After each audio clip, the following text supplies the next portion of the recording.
buka handphone saya, ada SMS dari BNI yang di situ masuk duit 1.500.000 rupiah. Nah, di situ tuh ijabahnya tuh cepat banget, dan saya nggak berpikir bahwa Allah itu akan ijabahnya secepat itu.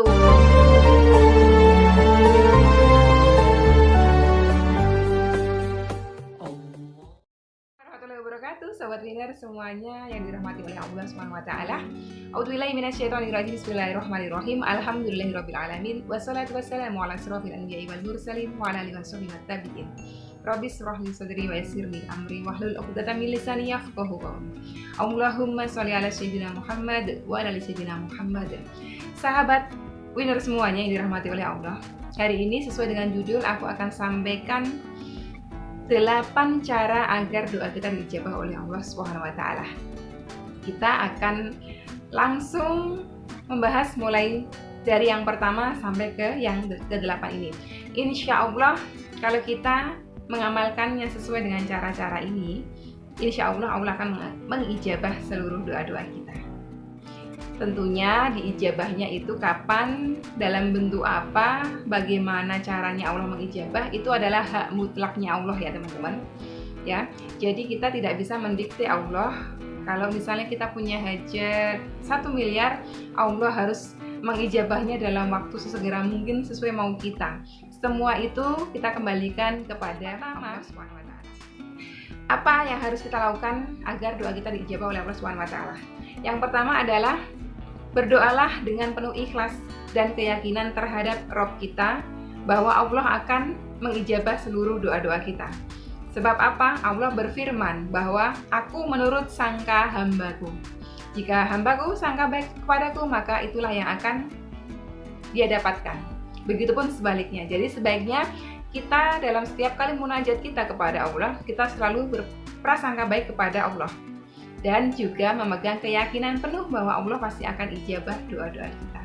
Ya, jadi kita berdoanya dengan cara-cara yang ikhlas. Yang kedua apa? Yang kedua adalah ketika turun hujan. Karena saat turun hujan itu sesungguhnya Allah sedang menurunkan berkahnya ke bumi.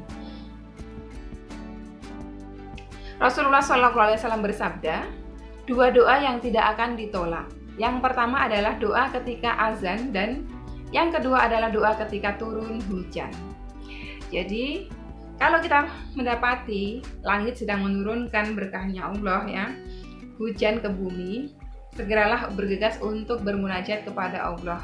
Ya, yang tentunya kita sama-sama tahu awali doa kita selalu dengan bersolawat kepada Rasulullah. Karena sholawat itu menjadi sebab doa kita diijabah oleh Allah SWT. Yang kedua apa? Yang ketiga apa? Yang ketiga adalah doa ketika kita sedang syafar, atau kita pelakunya disebut musyafir. Jadi kalau teman-teman semuanya sedang melakukan perjalanan jauh, teman-teman sedang melakukan syafar, berdoalah, bermunajatlah kepada Allah. Di situ kesempatan untuk diijabahnya 2 kali lipat lebih besar daripada tidak dalam keadaan syafar. Ya, Rasulullah SAW bersabda, 3 waktu diijabahi, dikabulkannya doa yang tidak diragukan lagi, yaitu 1, doa orang yang terzolimi. Tetapi kan kalau yang terzolimi ini kita nggak selamanya terzolimi kan. Yang kedua adalah doa seorang musyafir. Dan yang ketiga adalah doa orang tua kepada anaknya. Hadis Ahmad 12479 nomor 7510, At-Tirmizi nomor 1905. Jadi itu tadi diterangkan di situ, salah satunya adalah doa ketika musyafir. Nah, untuk ini sendiri saya senang sekali melakukan perjalanan syafar ya. Jadi tentunya sobat winner ini pasti akan tanya, emang Mbak sudah pernah ini amalkan gitu? Pasti kan seperti itu pertanyaannya. Kalau untuk musyafir ini, hampir setiap minggu saya selalu melakukan perjalanan, melakukan syafar. Jadi saya itu bekerjanya di kota Semarang. Saya di sini ngekos, dan saya aslinya adalah orang Rembang, ujung timur Jawa Tengah. Setiap Sabtu sore kayak besok gitu, Sabtu sore karena minggunya saya libur, jadi saya pulang ke Rembang. Disitulah ada perjalanan, ada safar ya. Jadi saya menjadi musyafir di situ, yang saya tidak pernah menyia-nyiakan kesempatan safar saya. Jadi selalu setiap kali perjalanan saya sudah menyusun, oh hajat ini nanti yang saya akan doakan ketika saya sedang safar. Termasuk adalah sahabat-sahabat UCR, saya selalu doakan di sana. Pengalaman 2 kali yang saya pernah sampaikan di video saya sebelumnya, yang judulnya adalah ATM terisi sendiri. Pada hari itu, saya safar dari Semarang ke Rembang. Karena saya sudah tahu seperti biasa kalau saya dalam keadaan safar, saya pasti akan berdoa, bermunajat. Tentunya dengan wasilah. Saya memakai wasilah, sholawat, dan istighfar. Saya paling senang baca sholawat, munjiat, dan istighfar. Di situ saya memohon agar Allah memberikan saya rezeki sebesar 1.550.000 ya untuk keperluan saya beberapa hari ke depan. Ternyata begitu saya sampai di rumah, udah selesai safar saya, udah sampai di rumah, saya buka handphone saya, ada SMS dari BNI yang di situ masuk duit 1.500.000 rupiah. Nah, di situ tuh ijabahnya tuh cepat banget dan saya nggak berpikir bahwa Allah itu akan ijabahnya secepat itu. Saya mikirnya paling Allah pasti akan kasih, pasti. Saya itu selalu berprasangka baik kepada Allah. Cuma saya nggak tahu gitu. Saya bahkan pada saat saya buka handphone saya itu sampai rumah saya speechless gitu. Saya nggak bisa ngomong apa-apa selain bersyukur bahwa Allah ternyata kabulkannya tuh secepat ini gitu loh, secepat ini. Luar biasa nih. Jadi saya nggak pernah bayangin bahwa Allah kasihnya secepat itu. Itulah tadi doa saat jadi musyafir itu percepatan doanya diijabah lebih cepat daripada tidak musyafir.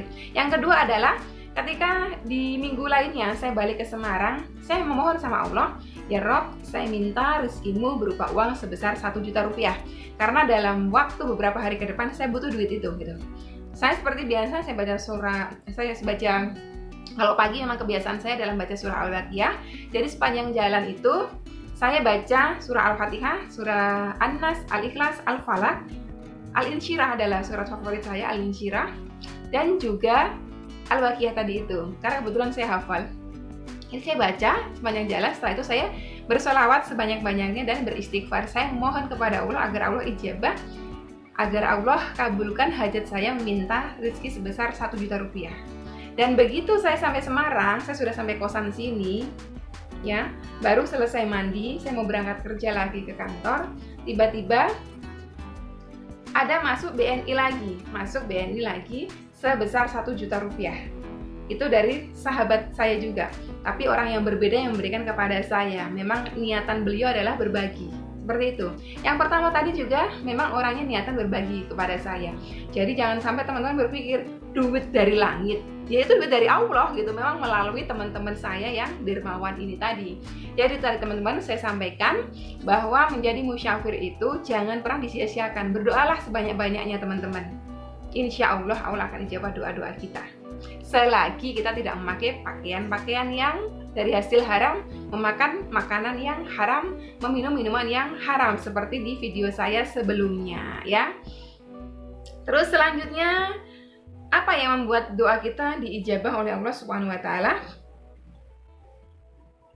Bertawasul memohon, bertawasul dengan amal soleh atau bertawasul dengan orang-orang soleh untuk menjadikan sebab agar Allah memberikan keridhoannya, sebab kita sudah memakai wasilah dengan orang-orang soleh ya, yang tentunya orang-orang soleh itu pasti dicintai oleh Allah, dan juga amal soleh juga pasti dicintai Allah.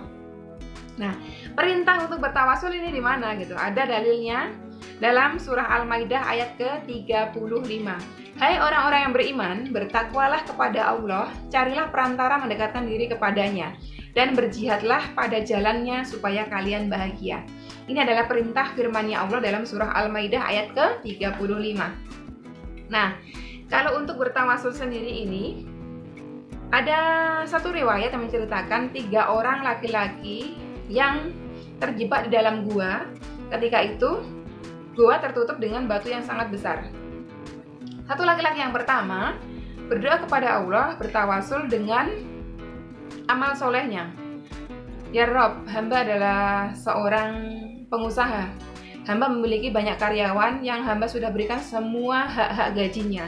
Ada satu karyawan hamba yang belum menerima hak gajinya dan sudah pergi, sampai sekarang belum, dan sudah pergi, lama baru kembali. Nah, pada saat karyawan ini pergi, karena saya masih memegang gajinya selama 1 bulan penuh itu, saya berpikir daripada gaji ini saya tidak kembangkan, tidak manfaat, mending saya belikan 1 ekor kambing supaya beranak pinak hingga menjadi banyak, yang nantinya suatu saat kalau karyawan saya ini datang, saya akan berikan semuanya. Dan ternyata setelah sekian lama pergi, karyawan saya ini udah datang dan akhirnya kambing yang tadi 1 ekor saya belikan beranak pinak menjadi 100 ekor. Saya berikan semua karena itu adalah hak dari karyawan saya. Dan ternyata dibawa semua oleh karyawan saya 100-100-nya tanpa mengucapkan terima kasih dan tanpa meninggalkan seekor pun untuk saya. Dan itu saya lakukan dengan penuh ikhlas. Jika engkau ridho sebab itu, ridho dengan amalan saya itu, jadikanlah itu sebab keridhoanmu untuk mengeluarkan saya dan 2 sahabat saya keluar dari gua ini. Singkirkanlah batu yang menutupi pintu gua ini. Itu adalah orang yang pertama, laki-laki pertama. Yang laki-laki kedua bertawasul dengan apa? Dengan amal solehnya yang berbakti kepada ibundanya.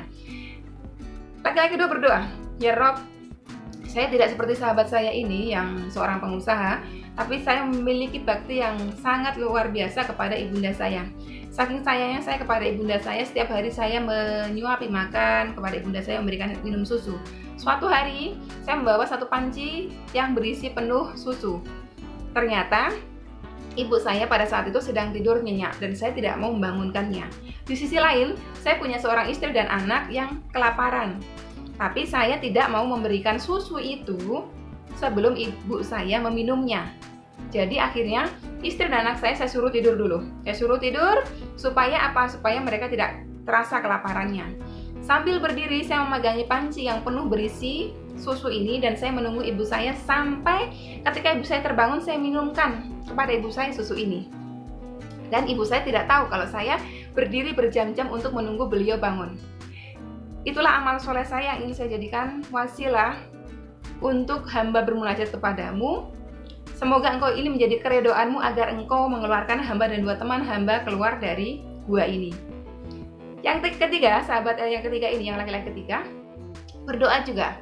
Ya Rob, saya tidak seperti 2 teman hamba yang lain yang memiliki amal soleh. Saya ini adalah seorang yang penuh dengan dosa. Suatu ketika, sepupu saya memiliki hutang sama saya. Dan datanglah putrinya untuk meminta keringanan kepada saya supaya saya bebaskan hutang-hutang ayahnya. Saya memberikan 1 syarat agar si putri ini mau berzina dengan saya. Tetapi si putri ini karena bentuk kepatuhan kepada orang tuanya, sayangnya kepada orang tuanya, mengiyakan untuk mau berzina dengan saya. Tetapi ketika kami baru memulai itu, tiba-tiba keponakan saya ini ya, si putri ini keponakan saya, menyampaikan kepada saya, wahai paman, berimanlah kepada Allah, takutlah kepada Allah. Seketika itu hatiku bergetar ya Rob. Seketika itu hamba bertobat kepadamu, hamba tinggalkan keponakan hamba ini dan hamba bertobat kepadamu. Jika itu menjadikan keredoanmu kepada hamba mohon kepadamu ya Rob, keluarkan hamba dan 2 teman hamba ini dari gua ini. Seketika setelah ketiganya berdoa tadi itu dengan bertawasul dengan amal soleh masing-masing ya, memakai wasilah amal solehnya itu tadi, didorong pelan-pelan batu besar ini akhirnya menggelinding keluar dan ketiganya diijabah doanya dikeluarkan dari gua tersebut. Itulah di situ kisah yang menceritakan bahwa kita bisa bertawasul dengan amal soleh kita. Dan kalau misalnya kita mungkin ada orang yang tidak memiliki amal soleh sama sekali selama hidupnya, bisa bertawasul dengan siapa? Dengan namanya Rasulullah SAW. Jadi kita menjadikan sholawat itu sebagai wasilah kita agar Allah menurunkan keridhoannya untuk kita, sebab kita menyebut hamba termulianya, yaitu Rasulullah SAW. Jadi itu tadi salah satunya adalah bertawasul dulu sebelum berdoa, bermunajat kepada Allah supaya Allah ijabah doa-doa kita. Selanjutnya apa lagi? Selanjutnya adalah bisa melakukan sholat taubat ya, sholat hajat ya teman-teman. Nah di sini ada satu kisah yang masih sama, sebetulnya ada korelasinya dengan yang sebelumnya tadi. Kalau sebelumnya tadi adalah bertawasul, ini juga masih satu kisah yang kaitannya dengan bertawasul, perintah untuk bertawasul ya. Dari Utsman bin Hunayf radhiyallahu anhu, beliau berkata, aku mendengar Rasulullah saat ada seorang lelaki buta datang mengadukan matanya yang tidak berfungsi kepada Rasulullah. Lalu ia berkata, wahai Rasulullah, aku tidak punya pemandu dan sangat payah. Rasulullah bersabda, Pergilah ke tempat wudhu, berwudhu, sholatlah 2 rakaat. Ini maksudnya adalah sholat hajat.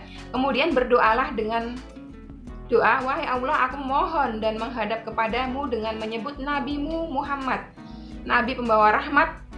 Wahai Muhammad, sungguh aku menghadap kepada Tuhanmu dengan menyebutmu karena mataku bisa berfungsi kembali.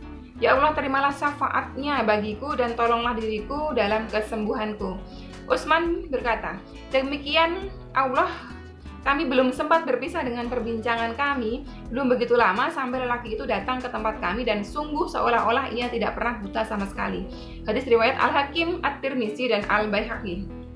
Jadi hadis ini sahih ya teman-teman. Jadi diriwayatkan seorang laki-laki buta datang kepada Rasulullah, minta didoakan oleh Rasulullah SAW agar kedua mata beliau berfungsi kembali gitu. Di situ Rasulullah sebetulnya dari ceritanya, ini tadi penggalanya aja, dari riwayat disampaikan Rasulullah memberikan 2 pilihan. Apakah engkau mau aku doakan agar sembuh, ataukah engkau mau bersabar atas ujian yang diberikan Allah kepadamu? Laki-laki ini ngotot untuk tetap meminta agar didoakan gitu. Dan akhirnya Rasulullah mengajarkan supaya laki-laki ini pergi berwudu dan melakukan sholat sunnah 2 rakaat. Jadi sholat hajat tadi itu sama bertawasul dengan namanya Rasulullah supaya Allah menjadikan keredoan sehingga hajatnya diijabah. Nah, Utsman bin Affan menyampaikan bahwa belum lama orang itu selesai berdoa, tiba-tiba datang dalam keadaan mata beliau sudah bisa melihat seperti tidak pernah buta sama sekali. Inilah juga salah satu riwayat yang menyampaikan bahwa bertawasul itu boleh ya teman-teman ya. Jadi bertawasul dan sholat taubat.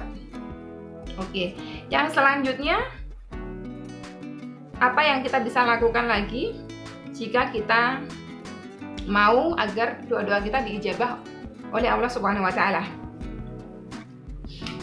Rasulullah SAW bersabda ketika ditanya oleh seorang sahabat, doa apa yang paling cepat diijabah wahai Rasulullah? Rasulullah menjawab, doa di tengah malam dan doa setelah sholat 5 waktu. Jadi doa di tengah malam, kalau teman-teman mau hajat-hajatnya diijabah, perbanyaklah untuk bangun di tengah malam melakukan sholat sunnah.